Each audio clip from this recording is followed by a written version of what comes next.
our people. You know, we have 330 million people. China has over a billion.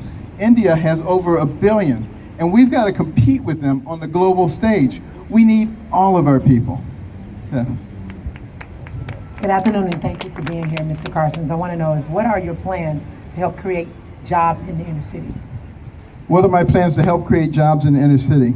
Well, I gave you the jump start already, but the key thing is you have to understand that we in America possess the most powerful and dynamic economic engine the world has ever known. But we have suppressed it with all the regulations and with a tax structure that does not incentivize people. So we have to change those because there are trillions of dollars sitting on the sideline just waiting to be invested. But people will not invest them when they don't see a friendly environment. So we have to create that friendly environment. That will make all the difference in the world. And I mentioned already how we get a jump start by requiring the corporations to get involved. The other thing we have to recognize, as I mentioned before, it's people getting involved with people. Business, industry, academia, churches, community groups have to be the ones who begin to invest in the people in their communities. There is precedence for this. In 2006, Muhammad Yunus won the Nobel Prize for his micro-lending program. Lifted millions of people out of poverty in Bangladesh and that part of the world, and 97+% of those people have paid those loans back.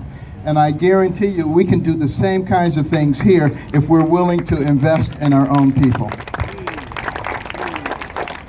Good afternoon, Mr. Carson. Yes. My question is related to regulation or deregulation, I guess. It seems to me that the black community has been a victim of deregulation. And when you look at the mass media industrial complex, it seems like with deregulation, there has been a change in which how they project our community. Black people are projected as criminals and thugs, and it's a false reality. And research has determined that the media's projection of these images has an impact on behavior. What is it within your platform that will do something to change the way that the mass media is projecting the black community? Well, it is unfortunate that the media does do that. I remember in the recent troubles in Baltimore, you know, there was so much emphasis on these horrible people and how they're burning up their own neighborhood and how they can't think and all this kind of stuff. But there wasn't that much emphasis the next day when hundreds of men from Baltimore came out and joined hands and separated the police lines from the trouble so that violence wouldn't occur.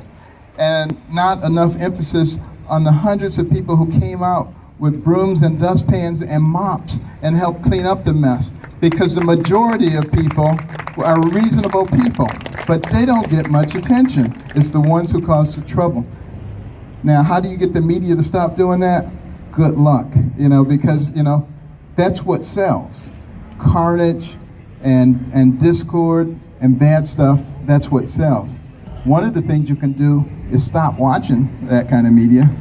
That would be one of the things. That would help them quite a bit.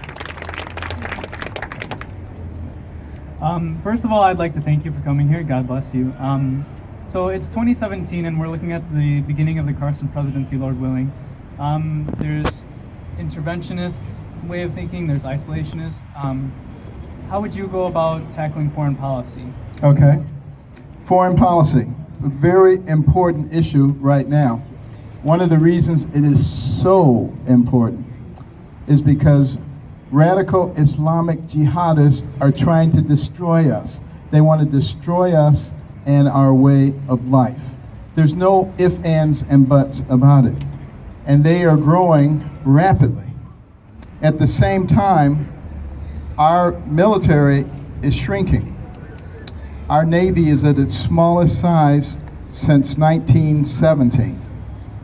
And recently, with all the problems going on in Yemen, when we were concerned about whether the Iranians would gain control there, and we sent a battle carrier group to Yemen, but it wasn't a fresh battle carrier group, it was the same battle carrier group that was supporting the efforts in Iraq. We used to have the ability to send a group here, and a group there. That means that we are in danger of becoming a regional naval force when we have global interest and we have people who are trying to destroy us. That means that we are going to have to change our policy.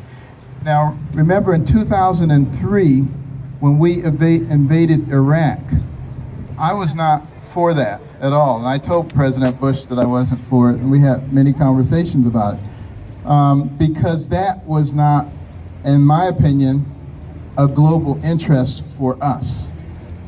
This is a very different situation. This is of global interest for us because they will destroy us if we continue to ignore them and not take care of them. We have to destroy them first. That's all there is to it.